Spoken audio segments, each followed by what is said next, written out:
আলাইকুম। কেমন আছেন সবাই? আলহামদুলিল্লাহ আমরা ভালো আছি। সেদিন আমরা গেছিলাম আমার একটা আঙ্কেলের বাসায়। ফুপিদের সাথে ঢাকায় যাব, তাই জন্য ফুপিদের বাসায় গেছিলাম।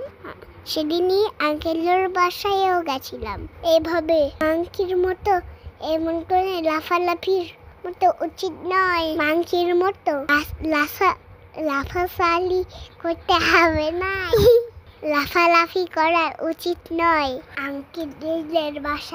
আঙ্কেলদের বাসাটা অনেক সুন্দর। আমি তো আসতেই চাচ্ছিলাম না। তারপর তিরিং বিরিং করে নেমে বাবার কোলে লাফিয়ে উঠে গেলাম।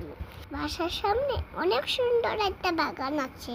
এই বাগানের মধ্যে কত সুন্দর সুন্দর ফুল গাছ। আপনাদেরও কি বাড়ির সামনে ফুল বাগান আছে? সবাই ভালো থাকবেন, সুস্থ থাকবেন, আমার জন্য দোয়া